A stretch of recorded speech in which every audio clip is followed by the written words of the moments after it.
So welcome back, everyone. In this clip, we're going to briefly discuss measurement, which is something very important for quantum mechanics, in the sense that if you would like to establish a connection with experiments, you have to measure something. And quantum mechanics is very different from what people were used to up to the 20th century, because if you measure a quantity, you're going to change the state of the system. And that's what we're going to examine now in this clip. So to start with, we are going to emphasize three things here. First, we would like to analyze postulate 3 in more depth above everything, which is the postulate related to the measurement. And measuring something is a way to learn about a system in an experiment. But in quantum mechanics, the outcomes that you can have from a measurement, they are probabilistic. So it's not clear-cut what the result is going to be, and that there is some intrinsic randomness in the measurement you're going to perform. On top of that, if you measure a quantity, you're going to change the quantum state. So we're going to have a look, and we're going to review this postulate. In the form below, which you see in the slide, this is referring to discrete systems, but you can apply pretty much for the continuous systems. For instance, we have discussed in the last clip. So this postulate states that associated with every observable quantity is a Hermitian operator M, and this Hermitian operator has a spectral decomposition, which you can see in this first equation, whereby lambda j are eigenvalues of the systems and pj are projectors. And these eigenvalues lambda j, they're going to label the possible outcomes of this measurement. When the measurement is performed on a system in a state psi, so before the measurement is performed, the state is psi, then the probability that the eigenvalue j is returned is psi pj psi, whereby pj is the projector. Now, immediately after the measurement, the system of the state is also going to change and becomes this psi dash, which you see below.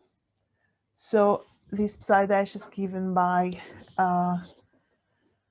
the normalized projection of psi in the subspace J associated with lambda j. It looks a bit more complicated than what you're used to, but we're going to dissect this and discuss this into detail. So let's have a look. For instance, if you decide to study spin, a very good example are Pauli matrices, which are 2D matrices, and they provide a compact representation for the spin 1/2 particle. So the matrices you see in the first equation here, they're associated with the matrix representations of Sx, Sy, and Sj respectively, whereby these Sx, Xy, Xj are operators. And they are self-inverse, they are both unitary and Hermitian, and they also anti-commute. So it's really good to have a look and try to prove this property so that you convince yourselves, especially if you're going to go for quantum information, quantum optics. This is something you use a lot. So in this representation, the eigenstates of Sz is the operator associated with the spin in the direction Z, are given by these expressions. So you have spin up and you have spin down. This first one gives you an eigenvalue plus h bar over 2, and the second one gives you minus h bar over 2. You probably heard of these eigenvalues, for instance, in the context of the Stern-Gerlach experiment. And you can represent this operator S, Y, S, X, and S, Z, like this, like matrices. Now notice this funny symbol here. You don't have equal, you have equal with a tilde on top. This means that this is a representation. They are isomorphic. So SZ is isomorphic to that matrix, which means that the matrix is a representation of SZ. It doesn't mean it's exactly equal. And if you want to have a look at this concept, just Google it. You see that is widely used in mathematics when you do a mapping. So you are going to say that they are equivalent, the matrix and SZ, but what is happening in practice is like a mapping. You're not having something that, strictly speaking, is equal to something. So let's write now. We said, okay, you have up and down. I specified those matrices, but let's go back to our vectors in space state. So you have the eigenvectors of SZ, which we gave, which was up and down. But you can also write eigenvectors for XX or XY. And in this case here, we have taken care that they are kind of normalized properly. So one gives you +1 and the other gives you -1. And let's say we want to measure now a spin 1/2 particle in the x direction. So this is a non-degenerate measurement. And the outcomes are 2. You can even have +h bar over 2 and -h bar over 2. Okay. So in view of what we have discussed, postulate 1, we said you have to consider, if you want to write this operator and you want to take into account the possible outcomes of the measurement, you have the possible outcomes of the measurement, and you are going to have these outcomes multiplied by the normalized projectors with regard to these possibilities up or down. So what you see here is you see this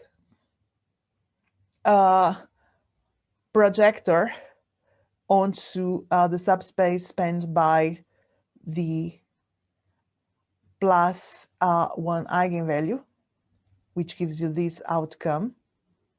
And you see this other projector, which gives you spin down, outcome -h bar over 2, correct? So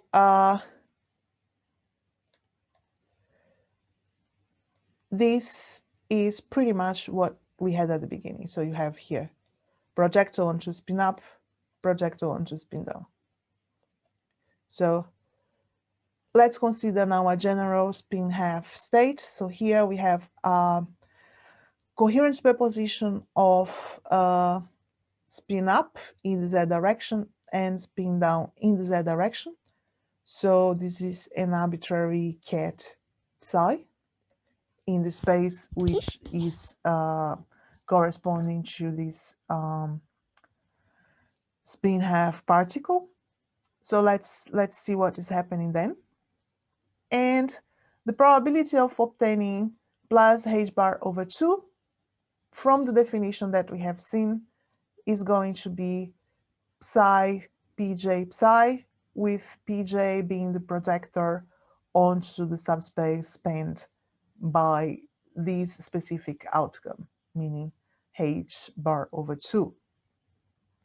So let's compute this probability. So what you get is you get this expression. So you just inserted the projector here. So you had psi projector psi, and this is going to give you this probability, which is the probability that you are going to find the system in x plus, and from the computation you get this expression here.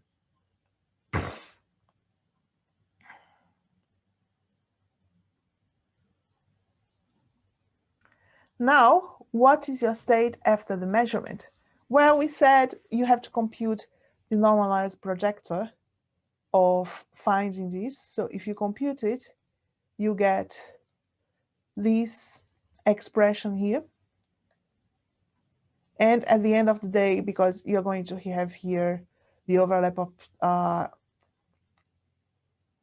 the state x plus with psi, and here you have this probability that you get x psi. You normalize it to simplify it, and you get just that the state of the system has collapsed into the eigenvector corresponding to this outcome, which was plus h bar over 2. Now you may think this is obvious, and you think, why are you considering all this mess? Why, in fact, you are dealing with a situation in which you use all these projectors instead of just saying, which many of you know from your previous courses, just consider the eigenvalue, the eigenvector associated with this measured eigenvalue.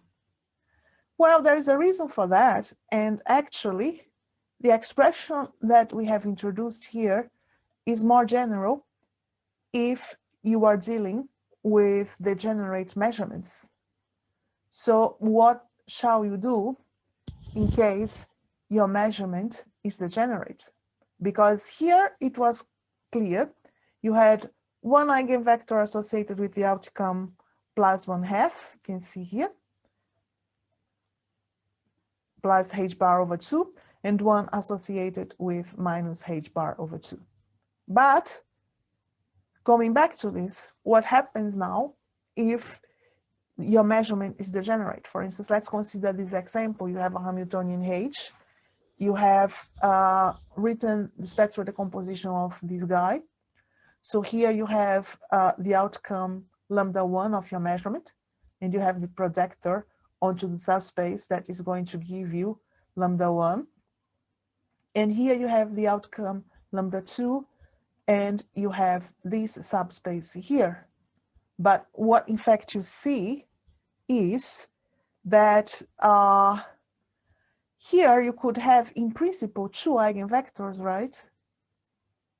And you have two eigenvectors which are giving you this value, λ2, this outcome. So let's consider this normalized quantum state here, psi, and psi is a coherent superposition of phi1, phi2, phi3, whereby you can see that phi1, phi2, phi3 are the eigenvectors, and this is properly normalized. Okay, so let's have a look. And what we see is that the projector corresponding to this outcome λ2, in fact, spans two eigenvectors, which are phi2 and phi3. So this is a subspace which you have to consider is a two-dimensional subspace. So things are not going to be that obvious as if you just have non-degenerate states. So if you compute the probability, you have to insert this projector here, and you have psi p23, which is this projector psi, and you get this psi, phi2, phi2 psi, and phi, psi, phi3, phi3 psi. So you get that this probability is modulus beta square plus modulus gamma square. So we just left this guy out. You see that you have a non-vanishing probability. So moving on, what would be then the state immediately after the measurement? Well, we have to insert, we saw from the definition that you have to insert the projector here, right? And you consider normalization. So what you find is that this is going to give you, once you have done this computation, in fact, a coherent superposition of phi2 and phi3, which has some weighting because you have this beta and you have this gamma, and this is normalized. So it's quite different than to saying, okay, it's just the eigenstates corresponding to this specific measurement, because here the situation is you could have in principle two eigenstates. Which one to pick? So your state of the system immediately after the measurement has collapsed onto this. Now, we can also talk about expectation values. Let's consider then an observable X, and we would like to have a look at how the expectation value of X is. If you calculate it and we use the spectral decomposition, we can write then your operator X as this weighted sum, whereby lambda j are the eigenvalues and lambda and the phi j are the eigenvectors. So you can have several outcomes for this measurement of this operator. And in the end, you're going to have a probability pj when you do the computation here, which is associated with a specific outcome. So this is going to reduce to lambda j pj. Now, fair enough, so far so good, but how about global phases? Because many times we have systems that have quantum states differing by a global phase. Well, we know that they have no measure difference, because what is going to count in quantum mechanics are probabilities or expectation values. And if you calculate this for an operator X, you're going to see that upon considering a global phase, pretty much these phases are going to cancel out. So at the end of the day, your measurement is not going to change. So you have some kind of ambiguity here.